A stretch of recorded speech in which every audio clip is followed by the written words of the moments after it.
దేవునికి స్తోత్రం. అందరికీ నా హృదయపూర్వక వందనాలు. Praise the lord. దేవుడు మిమ్మల్ని మీ కుటుంబాలను దీవించి ఆశీర్వదించును గాక. ఈరోజు దేవుడు మనందరి కొరకు తెలియపరుస్తున్న అద్భుతమైన చక్కటి వాక్య సందేశం విందాం. ఫిలిప్పీయులకు రాసిన పత్రిక 4వ అధ్యాయం 4వ వచనము. ఎల్లప్పుడూ ప్రభువునందు ఆనందించుడి, మరలా చెప్పుదును ఆనందించుడి. దేవునికి సమస్తమేమో కలుగును గాక.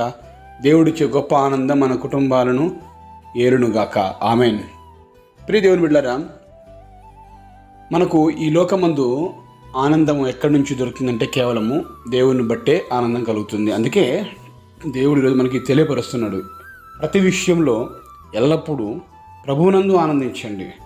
మరొకసారి చెప్తున్నాను, మళ్ళీ చెప్తున్నాను, ప్రభువునందు ఆనందించండి అనే విషయాన్ని దేవుడు తెలియపరుస్తున్నాడు. ఈ ప్రభువునందు ఆనందించడం నిజమే.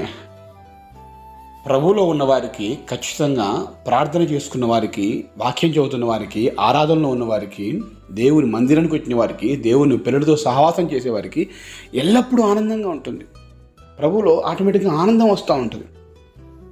కొంతమందికి లోకంలో ఆనందం ఉంటుంది, లోక స్నేహాన్ని బట్టి ఆనందం ఉంటుంది. కొంతమందికి డబ్బులను బట్టి ఆనందం ఉంటుంది. కొంతమందికి పాపంలో ఆనందపడుతూ ఉంటారు. కానీ అదంతా శాశ్వతం కాదండి. ఈ లోకపు ఆనందమైనా, పాపాన్ని బట్టి ఆనందమైనా కానీ అది శాశ్వతం కాదు. నిజమైన ఆనందం ఏంటంటే ప్రభువులో ఆనందం, ప్రభువుని బట్టి ఆనందించడం. ఏమున్నా లేకున్నా, ఎవరున్నా లేకున్నా, ఏది ఏమైనా కానీ దేవునిలో ఉంటే అది ఆ ఆనందమే వేరు. చాలామంది తృప్తిగా ఉండగలుగుతారు. ఎందుకు అంటే దేవుని బట్టి ఆనందిస్తారు కనుక వారు. వారికి ఏమి లేకున్నా సంతృప్తిగా ఉండగలుగుతారు. కారణం, వారు దేవుణ్ణి ఆనందిస్తూ ఉంటారు. అందుకే దేవుడు ఈ విధంగా మనకి ఈరోజు తెలియపరుస్తున్నాడు. నా దేవుని కుమారుడా, కుమార్తె, ప్రభువుని బట్టి ఆనందించండి. దేవుడు అంటున్నాడు, నన్ను బట్టి ఆనందిస్తే నీ జీవితాలు మార్చబడతాయి. నాలో ఆనందం, నన్ను బట్టి ఆనందం, నా వాక్యం చదువుతున్నప్పుడు ఆనందంగా. ఇలా ఆయన ఎంతో ఎదురు చూస్తూ ఉంటాడు. నా కుమారుడు, నా కుమార్తె నా మందిరానికి వచ్చిన, నా వాక్యం చదువుతున్నా, నా కోసం అనేక ఆత్మల్ని నడిపించడానికి ప్రయత్నం చేసిన, నా సన్నిధిలో ప్రార్థన చేసినా కానీ వారి కుటుంబాలను ఆనందంగా ఉంచాలని దేవుడు ఎదురు చూస్తూ ఉంటాడు. ఈరోజు నీవు దేవుని సన్నిధిలో ఆనందించాలి తప్ప మనుషుల్ని బట్టి ఆనందించకూడదు. నీ బంధువులను బట్టో, నీ అక్కను బట్టో, నీ చెల్లెని బట్టో, నీ కుటుంబాన్ని బట్టో, నీ తల్లిదండ్రులను బట్టో, నీకున్న పిల్లలను బట్టో, నీ యొక్క జీవిత భాగస్వామిని బట్టో ఆనందించకవు. అది శాశ్వతం కాదు.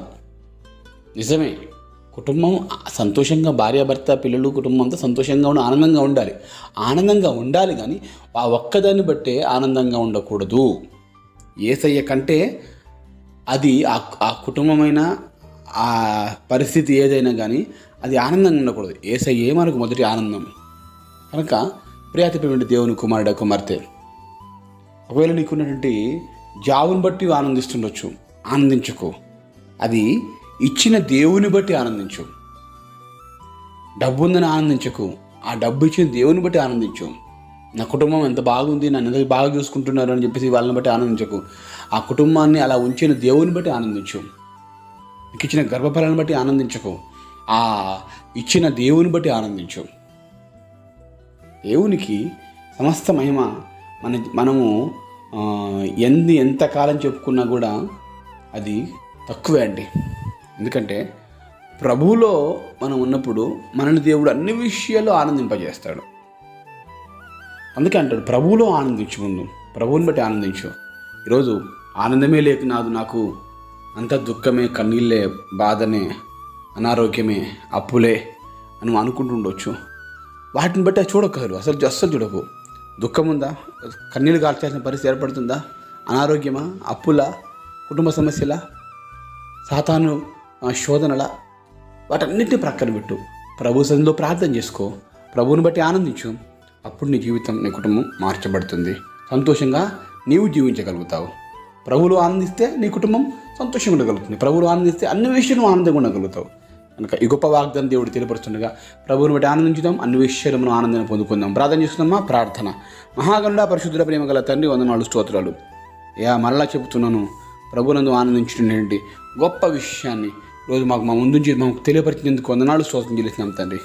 అయ్యా ప్రభువా ఈ దినమంతా ఈ గొప్ప వాగ్దానం మేము ధ్యానం చేసుకోవడానికి, మీలో ఆనందంగా బ్రతకడానికి, అన్ని విషయాలు కూడా ఆనందంగా మేము జీవించక సహాయం చేయమని వేడుకుంటాం.